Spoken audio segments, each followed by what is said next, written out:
त्याचबरोबर आदरणीय सरपंच साहेब आणि पूर्ण भिकले परिवार, त्याचबरोबर शेतकरी संघटना आणि उपस्थित सर्व शेतकरी मित्र, आज या ठिकाणी कृषीधन ॲग्रो हायटेक या दुकानाचा शुभारंभ या ठिकाणी होत आहे आणि खूप आनंदाची गोष्ट आहे की एक थोडंसं सेंद्रिय खतामध्ये सुद्धा आपलं काम या ठिकाणी सुरू होत आहे। आज केमिकलची शेती करत असताना तुम्ही सर्व लोक अतिशय हुशार, अतिशय तज्ज्ञ, कारण नाशिक निफाड म्हटलं की हुशार लोक आहेत, म्हणजे पिकाला काय पाहिजे आणि काय नको याचा अभ्यास शेतकऱ्या म्हणजे एखाद्या अधिकाऱ्यापेक्षा शेतकरी हुशार आहे इथला।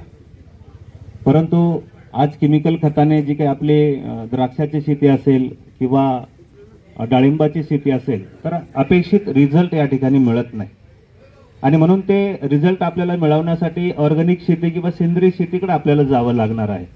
आणि ज्यावेळेस मी 2020ला रहाणे ॲग्रो बायोटेक या सेंद्रिय उत्पादनांचा या ठिकाणी आपण मॅन्युफॅक्चर म्हणजे उत्पादन करायचा आपण संकल्प केला आणि योगायोगानं जी काही प्रोडक्शन आपण तयार केलं त्याच्यामधलं पिकअप 90 प्रोडक्ट असेल, स्पीड 100 असेल, बॅक्टेरियांचा वापर PSB KMB असेल, ट्रायकोडर्मा असेल, सुडोमोनस असेल, बॅसिलस असेल, तर याचा वापर आपण हळूहळू शेतकऱ्यांमध्ये जनजागृती केली की आज DAP असेल, 10-26-26 असेल, 24-24 असेल, MOP असेल, SOP असेल, असे विविध खतं आपण भरमसाठ वापरल्यामुळं आपण आपला सेंद्रिय कर्ब शेतीचा आपण कमी केला, कारण सेंद्रिय खतांचा वापर आपण केलाच नाही। जसं की गांडूळ खत असेल, चांगलं कुजलेलं शेणखत असेल किंवा स्लऱ्या असतील, याच्याकडे आपलं कमी लक्ष झालं आणि परिणामी उत्पादन क्षमता आपली कमी झाली किंवा अतिरिक्त आपण केमिकल खतांचा वापर केल्यामुळं या ठिकाणी आज विदेशामध्ये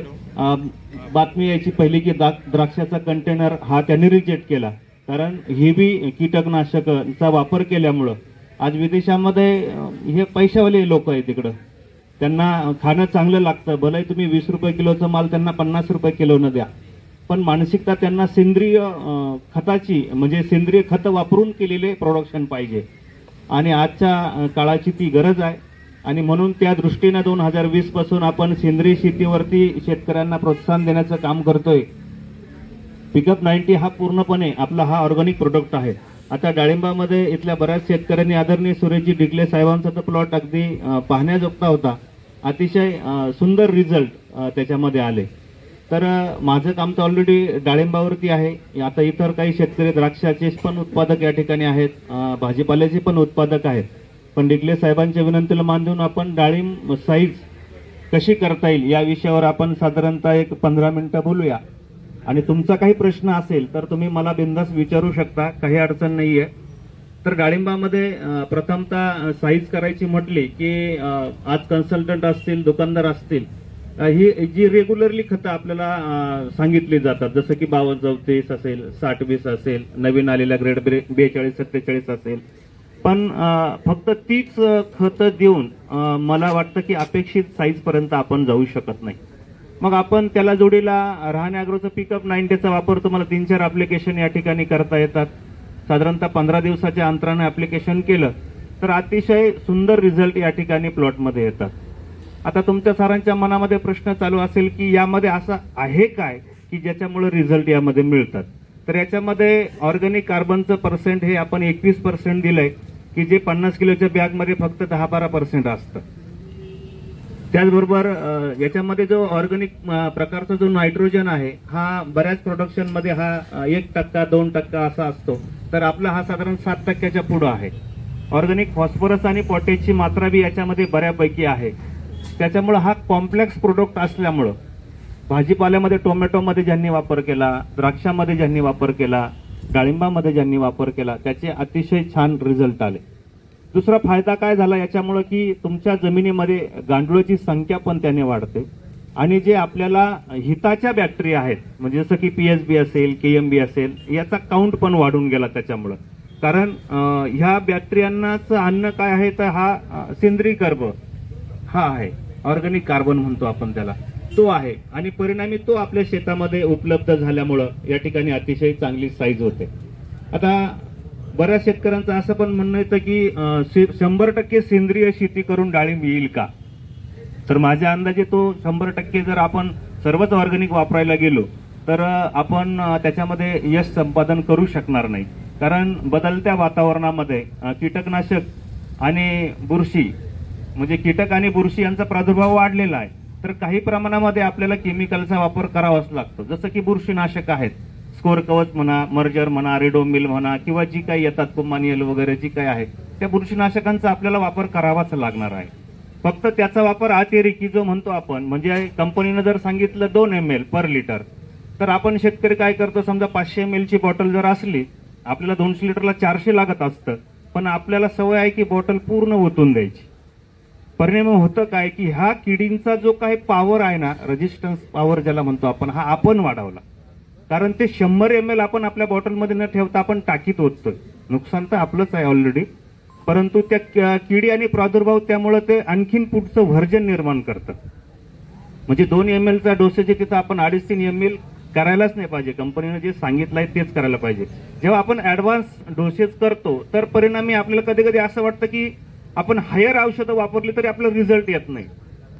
मग त्याचं कारण तेच होतं की त्या किडीमध्ये सुद्धा तेवढी ताकद निर्माण होऊन जाते. म्हणून डोसेज जे आहेत ते कंपनी सांगते त्याप्रमाणे शक्यतो करायला पाहिजे. राहिला विषय की सेंद्रिय शेती करत असताना डाळिंब असो किंवा द्राक्षामध्ये आपण बॅक्टेरियांचा वापर या ठिकाणी केलाच पाहिजे. म्हणजे आता पीएचबीची आपण स्लरी केली तर आपल्याला जो जमिनीमध्ये फिक्स झालेला फॉस्फरस आहे तो आपल्याला बऱ्यापैकी अपटेक होत जातो. केएमबीचा जेव्हा आपण वापर करतो तर त्यावेळेस पोटॅश आपल्याला अपटेक होऊन जातो.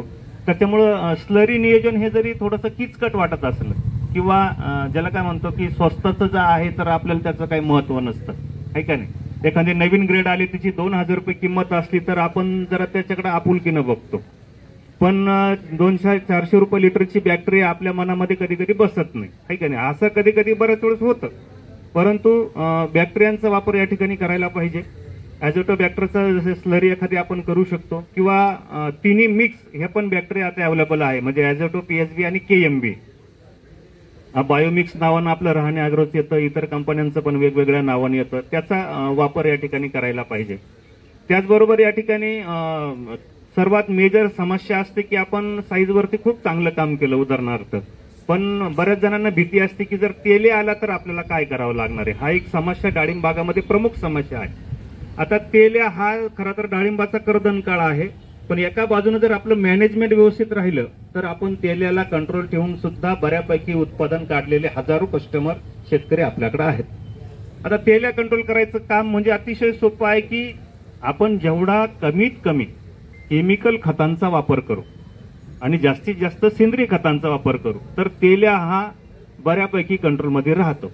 बघा, ज्या वेळेस आपण कॅल्शियम नायट्रेटचे एक्स्ट्रा डोस दिले किंवा नायट्रोजन वाढेल असं काही आपण जेव्हा जेव्हा देतो तर त्यावेळेस मध्ये त्या प्लॉटमध्ये तेल्याचं संक्रमण आपल्याला दिसतं. म्हणून नायट्रोजनयुक्त खतांचा पुरवठा कमी करून फॉस्फरस आणि पोटॅश हे 2 गोष्टी जर दिल्या, या झाडामध्ये पोटॅशचं अतिशय महत्व आहे. म्हणजे जे काही पेशी भित्तिका बनणं असेल, अन्नाचं वहन असेल किंवा फळांमध्ये दाणं बनवण्याचं काम असेल, रस बनवण्याचं काम असेल, याच्यामध्ये स्फुरद आणि पोटॅश हा महत्वाचा रोल करतो. म्हणून त्याची लेव्हल डाळिंबामध्ये थोडीशी बऱ्यापैकी मेंटेन पाहिजे, म्हणजे सेटिंग अवस्थेला सुद्धा आणि साईज अवस्थेला सुद्धा. आता नायट्रोजन लागत नाही का? लागतो, पण तो अल्प. म्हणून 13-40-13 सारखी ग्रेड आपण त्या ठिकाणी वापरायला पाहिजे किंवा 10-26-26 शक्यतो आपण कमी वापरला पाहिजे. कारण 10-26-26 मधला 10% नायट्रोजन जरी असला पण तो पटकन ऍप्टेक होतो. म्हणून आपण त्याचे बेसलमध्ये भरत असताना सुद्धा 200 ते 300 ग्रॅमच्या वरती प्रति झाड गेलं नाही पाहिजे. आपल्याला पहिलं सवय कशी झालेली आहे की एका झाडाला 1 किलो जोपर्यंत मी माल टाकीत नाही तोपर्यंत मनाला समाधान होत नाही. किंवा आता थोडंसं खरंच बोलायचं म्हटलं तर कंपनीवाले जरी असले किंवा दुकानदार जरी असले तरी त्यांचा थोडासा एक्स्ट्रा डोसेस देण्यामध्ये त्यांचा भर असतो. आता सारेच दुकानदार आणि सारेच कंपन्या त्याच्यामध्ये मोडतात असं काही नाही, पण मुळात जर आपण डाळिंब किंवा कुठल्याही पिकाचा अभ्यास केल्यानंतर आपल्याला एक लक्षात येतं की झाडाला जे काही अन्नद्रव्ये लागतात ही विशेष नाही लागत, अल्पच लागतात. खरं तर जास्तीत जास्त हवेतून येणारं त्यांना अन्नद्रव्य भरपूर मिळत असतं, पाण्यामधून ते भरपूर मिळत असतं. आणि कुठलंही झाड किंवा कुठलीही वनस्पती खत डायरेक्ट उचलत नाहीये. जेव्हा तुम्ही पाणी देतात पाण्यामध्ये ते जेव्हा मिक्स होतं आणि तेव्हा त्या झायलम मध्ये जातं. अशा प्रकारे ऑलरेडी झाडाचं काम आहे. पण जेव्हा आम्ही किलो किलो आणि 2-2 किलोचे डोसेज जेव्हा झाडाजवळ टाकतो तर बऱ्याच वेळेस असं होतं की तिथली मुळी डॅमेज होऊन जाते. बऱ्याच वेळेस आता लोक विचारतात मला की आम्ही एखादा आता बेसल डोस केला तर चालेल का, बाग सेटिंग झाली आहे. पण मी सांगत असतो की आता टेम्परेचर भरपूर आहे, आधीच त्या डाळिंबाला रूट झोन कमी आहे आणि त्यामध्ये तुम्ही जर बेसल डोस टाकला तर आहे ती थोडीफार पांढरी मुळी ती सुद्धा डॅमेज होते 1 महिन्यासाठी कमीत कमी. म्हणून उन्हाळ्यामध्ये बेसल डोस न करता पाऊस पडल्यानंतर तुम्ही बेसल डोस करू शकता. म्हणजे अशा छोट्या छोट्या टिप्स वापरून आपण डाळिंबामध्ये खूप चांगलं यश घेऊ शकतो. म्हणजे तेल्या कंट्रोलला आपलं हाय पॉवर असेल याचा वापर आपल्याला 2 मिली प्रति लिटर करता येतो. सुडोबॅसिलसच्या बॅक्टेरिया या ठिकाणी वापरता येतात. आणि विशेष करून तुम्ही आम्ही हक्काचं औषध, स्वस्तातलं औषध आपण विसरलो तो म्हणजे बोर्डो. जर अर्धा किंवा 1% बोर्डोची फवारणी जसं पूर्वी तुम्ही पण द्राक्षावरती करायचे तर बोर्डो इतकं पॉवरफुल बुरशीनाशकच नाही. त्याच्या पुढे स्कोर कवच असेल, कॅब्रिओटॉप असेल, नॅटिव्ह असेल, हे त्याच्या खाली त्याची कॅटेगरी. पण स्वस्तातला बोर्डो आम्ही विसरलो. बोर्डो बनवायची सोपी पद्धत आहे पण ती आम्ही समजून घेत नाहीये. त्याचा जो पीएच आहे तो 7 परफेक्ट यायला पाहिजे बनवताना. ही सोपी पद्धत आहे. एखाद्या वेळेस बोर्डो चुकू शकतो, आपला फुटू शकतो, पण ट्राय करायला काही हरकत नाही. तेलाच्या बाबतीत सुद्धा कंट्रोल करायला जर अर्धा किंवा 1%ची जर फळं असेल तर 0.5% आणि फळ नसेल तर 1%च्या बोर्डोची फवारणी तेल्या कंट्रोलला अतिशय उत्तम काम करते. किंवा कॉपरयुक्त औषधं जसं की ब्लू कॉपर असेल याचा वापर आपल्याला करता येतो. तेल्या जर आपल्याला थोडंसं सिम्पटम दिसलं तर हायड्रोजन पॅरॉक्साईड बेस औषधांचा वापर आपण करायला सांगतो.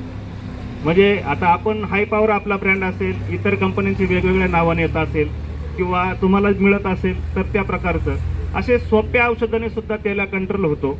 राहिला विषय एका बाजूला तेल्या कंट्रोल करणं, दुसऱ्या बाजूला सेंद्रिय खतांचा वापर करून जर आपण डाळिंबाची साईज चांगली केली तर सर्वात महत्वाची गोष्ट म्हणजे आज तुम्ही आम्ही शेती करतोय तर ती कशासाठी करतोय मला तुमच्याकडून उत्तर अपेक्षित हवं आहे.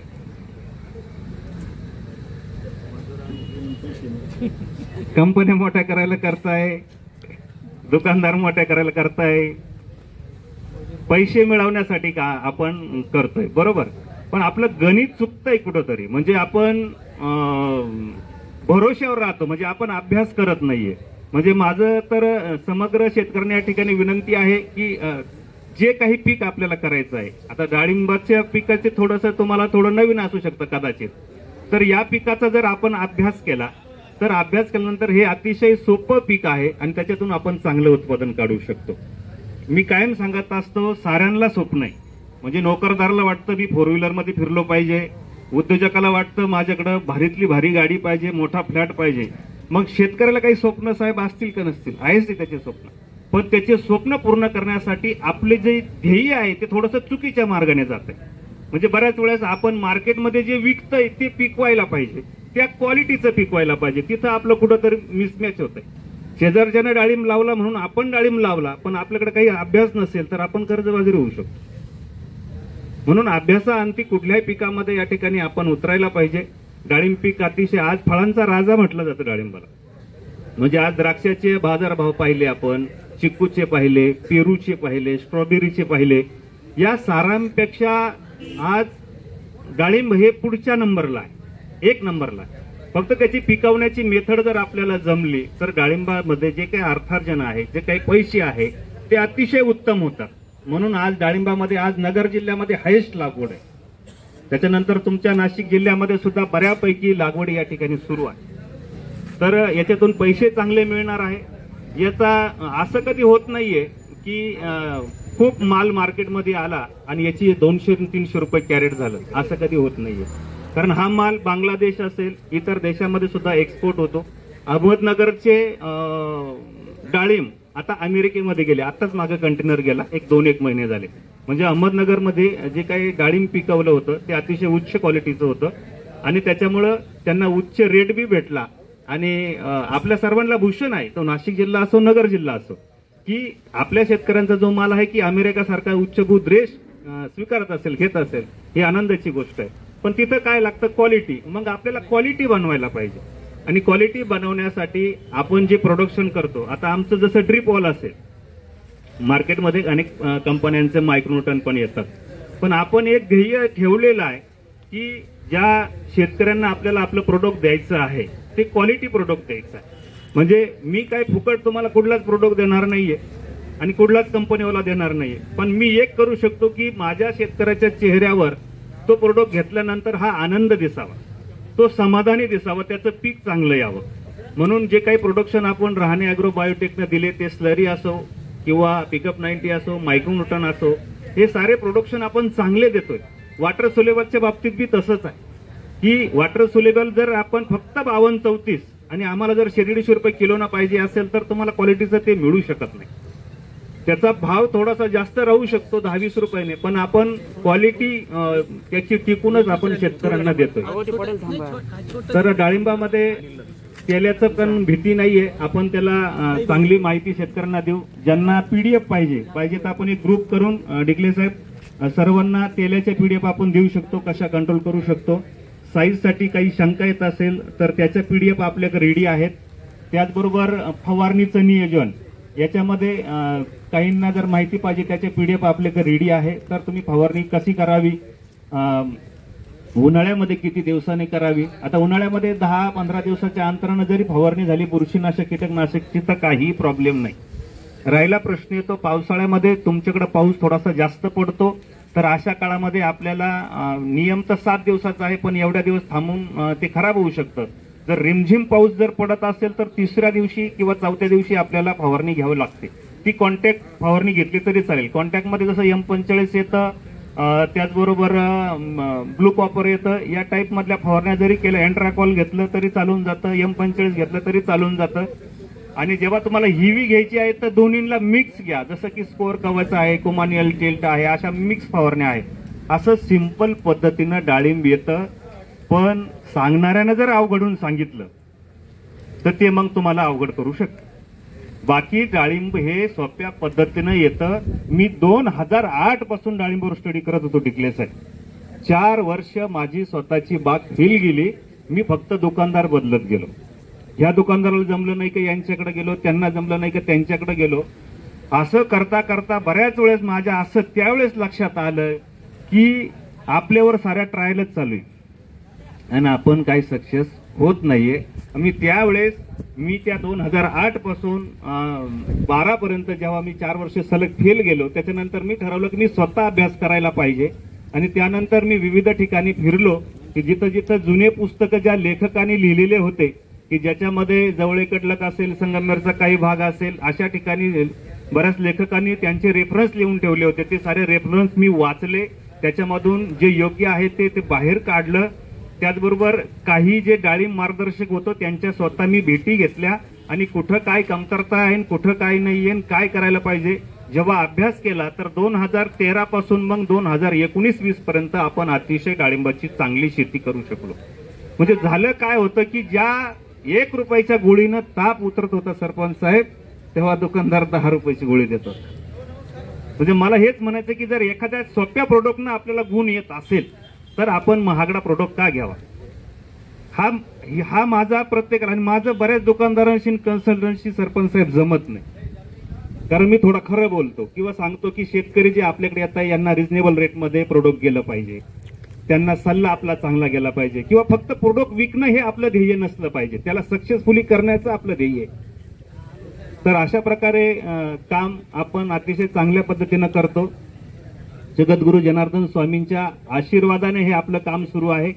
आणि विशेष करून आज जवळजवळ 40,000 महाराष्ट्रभरातले शेतकरी आपल्याला जॉईन आहे आणि आपण सर्व व्हॉट्सअप आणि युट्यूब चॅनलच्या माध्यमातून या ठिकाणी आपण डाळिंबाच्या शेतकऱ्यांबरोबर काम करतो.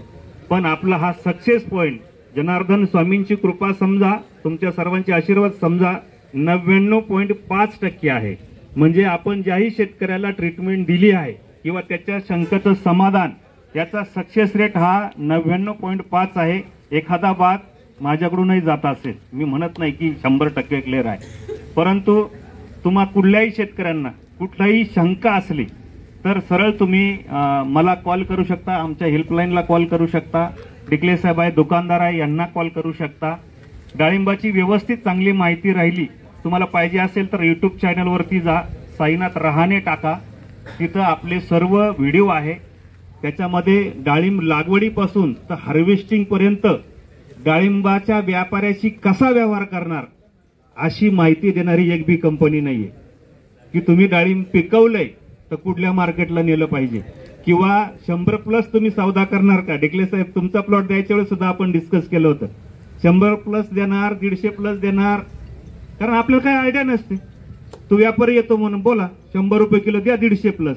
अहो, पण तुम्ही तुमच्या प्लॉटमध्ये पाहिलंय की 150+ आपला माल आहे का. कधी कधी 200+ असतो, आपण व्यवहार विना करायचा खालचा करतो, किंवा आपला 100+ माल असतो आणि आपण 150+ आणि मग फक्त 50 कॅरेट तो घेऊन जातो, आपण त्याच्याकडे पाहत बसतो, किंवा रिजेक्शन मध्ये बाकीचा सारा माल निघून जातो.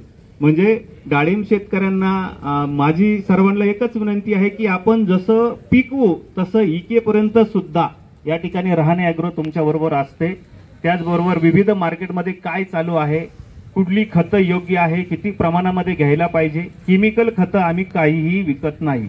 10, 26, 24, 24 वगैरे बुरशीनाशक M45 वगैरे आम्ही काहीही विकत नाही. ही तुम्हाला ज्या कंपनीची घ्यायची त्या कंपनीची घ्या, पण आम्ही एक ठराविक स्लॅब काढलेला आहे की तुम्ही यांचं घ्या, म्हणजे स्वस्त पण आहे. समजा इंडोफिलचे काही उत्पादन आहे, इंडोफिल काही माझा आणि त्यांचा काही संबंध नाहीये, पण एक कमी रेटमध्ये चांगले उत्पादन करून देणारे समजा कंपनी आहे, तर आम्ही सजेस्ट करतो की यांचं M45 सुद्धा चांगलं आहे, रेट बी चांगला आहे. तर अशा ठराविक कंपन्या पण आपण सुचवतो आणि औषधं तुम्ही कुठूनही घेऊ शकता. दुसरा मुद्दा असा आहे की आम्हाला ज्या वेळेस कॉलिंग येते, म्हणजे उदाहरणार्थ आम्हाला पंढरपूरवरून, सांगोला इकडून कॉलिंग येते, तर आमचा कधीच आळस नसतो. फक्त रिक्वेस्ट एवढीच असते की सकाळी 8 नंतर आणि संध्याकाळी 6 वाजेपर्यंत तुम्ही कॉल करावा, एवढीच आमची अपेक्षा असते. त्यामुळं महाराष्ट्रभरातील शेतकऱ्यांना आपण विनामूल्य मार्गदर्शन करतो. दुसरी गोष्ट आहे की बऱ्याच शेतकऱ्यांचं म्हणणं असतं की तुम्ही आमचा बाग कन्सल्ट करा, आम्ही तुम्हाला फी देऊ, पण आम्ही कुठल्याही प्रकारची फी सुद्धा घेत नाहीये. तुम्हाला PDF लागली, माहिती लागली ती आम्ही देतो, कुठले चार्जेस याच्यामध्ये लागू नये. आणि विशेष म्हणजे आमचे प्रोडक्ट घेतल्यावरच माहिती देतो असंही पण काही नाहीये. म्हणजे तुम्ही आमच्या ऑफिसला या किंवा आम्हाला 4 वेळेस आमची ट्रायल पण करू शकता. तुम्ही प्रोडक्ट आमचं काहीच वापरलेलं नाहीये, तुम्ही 2-3 दिवसामुळे फोन करा, आम्हाला काही प्रॉब्लेम नाही. म्हणजे आपल्याला शेतकऱ्यांचा मुलगा ते शेतकरी हा जो माझा प्रवास आहे हा, त्याच्यामुळं मी ही काही पथ्य ठेवलेली आहे. इतर कंपन्यांच्या प्राइसपेक्षा आपली प्राइस लिस्ट पण कमी आहे. म्हणजे आपले सिलिकॉन बेस स्टिकर असेल, पीएच बॅलन्सर असेल, या गोष्टीमध्ये सुद्धा शेतकऱ्यांना कसं परवडेल आणि व्यापाऱ्याला पण कसं परवडेल, म्हणजे हा जो मध्ये सेवा देणारा आहे त्याला कसं परवडेल, असा आपण मिलाप या ठिकाणी ठेवलेला आहे. कोणाच्या काही शंका असतील तर त्या विचारा, तेवढ्या 5 मिनिटात घेऊन मग आपण थांबू.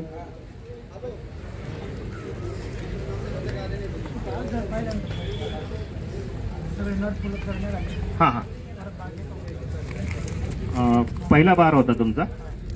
आता नर फुलांची तुमची जी शंका होती, तर जेव्हा ह्या वर्षीचा प्रॉब्लेम आहे, बऱ्याच बागायतदारांना पण आला असेल की नर फुलांचा फ्लॅश जास्त निघला होता आणि नाना प्रकारची औषधं मारली, नायट्रोबेन्झिन, अमकं तमकं, ज्या कंपनीचे जे असतील, कोण म्हटलं 60-20 द्या, 52-34 द्या, बरेच प्रयोग केले. पण यावर्षी तो वातावरणामध्ये प्रॉब्लेम होता. पण जरी पहिल्यांदा नर फुलं आले तर आपण त्याला जर पोषण दिलं, म्हणजे जे काही रेग्युलर ट्रीटमेंट ठेवली, तर नर फुलं जेव्हा ड्रॉप होतात त्यावेळेस मादी फुलं निघतात, काही अडचण नाहीये. फक्त त्या झाडामध्ये स्टोरेज असलं पाहिजे. आणि याच्यात अजून एक आहे, छाटणी जर आपली चुकली तर सेटिंगला बऱ्यापैकी अडचण येते. मी कायम सांगत असतो की रिफिल काडी आणि पेन्सिल काडी झाडावरती राहिली पाहिजे, पण जर छाटणीवाले चुकीचे लोक आले आणि गच्चा मारून जर गेले झाडाचा सारा, तर तिथं सारे वॉटर शूट निघतील. मग राहणे ॲग्रोचं काय, कुठल्याही ॲग्रोचं औषध वापरायला जा, रिझल्ट पाहिजे तसे भेटणार नाही तुम्हाला. म्हणजे या पण बऱ्याच गोष्टी याच्यामध्ये अवलंबून आहे. छाटणी करत असताना पुढला जो पंजा आहे तो कायम शिल्लक राहिला पाहिजे. चौकी निघायला जागा पाहिजे ना साहेब. जर त्या चौकीतून आपल्याला फुल अपेक्षित आहे तर ती चौकी त्या झाडावर तेवढी ठेवायला पाहिजे. काही मुक्या पण चौक्या असतात, काही नर फुलं निघणार आहे, काही मादी फुलं निघेल तर काही ड्रॉपिंग पण होणार आहे. तर त्याच्याकरता छाटणी व्यवस्थित पाहिजे. आणि नर फुलं गेल्यानंतर मादी फुलं निघतात, काही अडचण नाहीये. बऱ्याच वेळेस असं होतं की 30 दिवसापर्यंत जरी निघले नाही तर आपण 8-10 दिवसाचा ताण देऊ शकतो. ताण दिल्यानंतर ते ड्रॉप होतात आणि परत जेव्हा आपण पाणी देतो तर परत फुलं या ठिकाणी निघतात, काही अडचण नाहीये. बाकी थोडासा सपोर्टिंग मायक्रोन्यूटन म्हणावं, या गोष्टी आपल्याला त्या काळामध्ये द्यावाच लागतात. अजून एक महत्वाची सूचना आहे की जर आपण हे सारं चांगलं केलं आणि आपल्या बागेत मधमाशी नसली तर आपले एवढे कष्ट फेल घालवायची ताकद तिच्या एकटीमध्ये आहे. म्हणजे आता मी ते पण जनजागृती सुरू केली आहे की मधमाशी आपल्या बागेमध्ये आपल्या घराच्या आसपास ही लागणार आहे. नाही तर आज जालन्याची परिस्थिती अशी आहे, तिकडं कांदा बीज उत्पादन केलं जातं, त्यांना ते कपडे किंवा चादरी किंवा असे जुने जे कपडे आहेत ते असे त्याच्यावर फिरावं लागत त्या डोंगरावरती, कारण मधमाशी नाही, परागीभवन होत नाही, चांगलं क्वालिटीचं पीक निघत नाहीये. म्हणजे परागीभवनामध्ये मधमाशीचा रोल प्रत्येक पिकात महत्वाचा आहे. जर आपण ते मधमाशांचे पोळे जर काढून टाकत असलो, सेटिंग पिरियड मध्ये जर आपण गॅस पॉयझन वाले ना अति हेवी स्मेल वाले जर आपण औषधं मारणार असो तर मधमाशी आपल्या बागेत येणार नाही. चांगले चांगले फुलं ड्रॉप होऊन जातील आणि खर्च तुमचाच वाढणार आहे. फुलं ड्रॉप झाले म्हणजे तुम्ही कन्सल्टंट दुकानदाराला फोन करणार की साहेब फुलं गळाले, फुलं येण्यासाठी काय करू, मग आम्ही काहीतरी तुम्हाला द्यायला बसेल आहेच. पण जर पहिल्यापासून तुम्ही योग्य नियोजन केलं, 45 दिवसामध्ये बाग सेट करणारी लोक आहे माझ्याकडे कम्प्लिटली, आणि काहींचे 3-3 महिने होतात. शेंडाला आहे, मध्ये कुठं आले, निम्मे झाडं झाले, निम्मे आलेच नाही. म्हणजे डाळिंब शेती करणाऱ्यांना जर असं वाटत असेल मी 2-4 लग्न उरकीन किंवा उन्हाळ्यामध्ये लग्न करून डाळिंब ऍडजस्ट करेन, तर त्यांनी डाळिंब लावू नका. म्हणजे त्याचं एक शेड्यूल पाहिजे की बागेमध्ये त्याचं लक्ष पाहिजे. 2 दिवसाला तरी कमीत कमी बागामध्ये आपण फिरलं पाहिजे, कोपऱ्याहून नाही, मध्ये फिरलं पाहिजे. म्हणजे तुम्हाला कुठं ड्रिपर बंद झाले, कुठं झाड एखादं तेल्याचं कुठं फळ दिसलं, कुठल्या झाडावरती लोड अजिबातच नाही, फुलंच दिसत नाही, हे तुमचं ऑब्झर्वेशन पाहिजे. आणि असं जे ऑब्झर्वेशन करतील तर ते लोक करोडोना लाखोनो पैसे डाळिंबात मिळू शकतात. पण शेजारच्यानं लावलं म्हणून जर तुम्ही लावत असाल तर पाहिजे तेवढे रिझल्ट तुम्हाला मिळणार नाही. म्हणून जेवढा वेळ डाळिंबावर द्याल तुम्ही तेवढं तुम्हालाही शिकायला भेटेल आणि तेवढे रिझल्ट तुम्हाला चांगले मिळतील. अजून कोणाची काही शंका आहे?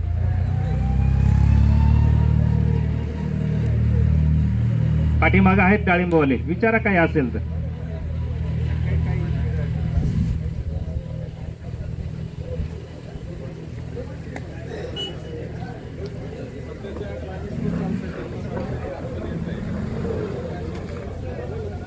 आम्ही तेच बोललो की सध्याचे जे वातावरण आहे याच्यामध्ये यावर्षी सर्वात जास्त सेटिंगला अडचण आली. आता माझ्याकडे डाळिंबमध्ये इंदापूर, बाबुळगाव जो एरिया आहे बारामती, त्यांच्या पण तिकून पण कॉलिंग आली की थोडंसं सेटिंगला अडचण आहे. तर तो बदलतं जे हवामान आहे याच्यामुळे आलेली आहे. म्हणजे असे पण शेतकरी आहे माझ्याकडे की त्यांनी कम्प्लिटली काम केलेलं आहे. स्टोरेजसाठी त्यांनी 52-34 DAPच्या निवळ्या, मायक्रोन्यूटन, स्टोरेजचं कालावधीचं पूर्ण काम केलेलं आहे. पहिला बेसल डोस बाग खाली झाल्यानंतर लगेच केलेला आहे, पाणी पण दिलेलं आहे. अशा लोकांना सुद्धा अडचण आली. ही क्लायमेटची अडचण आहे थोडीशी. बाकी पण स्टोरेज जे लोक चांगलं करतील, म्हणजे रेस्ट पिरियडमध्ये झाडाला रेस्ट नाही द्यायची तर त्याला ताकद द्यायची हे लक्षात ठेवा. त्याला ताकद देऊनच पुढच्या बहाराला आपल्याला रेडी करायचं आहे. असं जर केलं तर अडचणी कमी येतात. आणि छाटणी नियोजन मी जे बोललो, जे काही छाटणारे आहेत ते प्रशिक्षित आणि चांगले पाहिजे. म्हणजे एखादा म्हटला ना 15 रुपये झाड घेण्याऐवजी मी 18 रुपये घेईन, पण छाटणी चांगली करेल तर ते 18 वालेला द्या. पण तुम्ही जर म्हटले मी हा 2-3 रुपये कमी करतो आणि माझे बरेच पैसे वाचवतो, पैसे वाचवत नाही, तुमचे पैसेच घेऊन जातो तो. म्हणून छाटणीचं पण नियोजन महत्वाचं आहे. अजून कोणाची काही शंका असेल तर आहे, नाही तर मग आपण थांबू. तर सर्व शेतकरी मित्र या ठिकाणी उपस्थित झाले, तुम्हाला पुन्हा एकदा धन्यवाद देतो. आदरणीय डिकले परिवारानं या ठिकाणी कृषीधन ॲग्रो हायटेक हे जे काही शुभारंभ या ठिकाणी आज झालाय, तर हे एक आनंदाची गोष्ट आहे की जेणेकरून चांगले चांगले प्रोडक्ट तुमच्या भागामध्ये येतील. डाळिंबाचे वगैरे भाजीपाल्यामध्ये सुद्धा आपले प्रोडक्टनं खूप चांगली कमाल केलेली आहे. छोट्याशा प्लॉटवर प्रयोग करा, कारण कुठली कंपनी आली की ती सांगणार आहे आमचाच प्रोडक्ट खूप चांगला आहे इतरांपेक्षा. त्याच्यापेक्षा छोटा बिघ्याचा प्लॉट आहे, एकराचा प्लॉट आहे, एकदा आमचे प्रोडक्ट इथं जे आहे ते वापरून बघा, म्हणजे तुम्हाला लक्षात येईल. सिलिकॉन स्प्रेडरच्या बाबतीत सांगेल की 1000, 1200, 1500 रुपये लिटरचे वापरण्यापेक्षा आपलं 600 रुपये लिटर आहे. एखादा डेमो पाहिजे तर यांच्याकडून डेमो करून घ्या.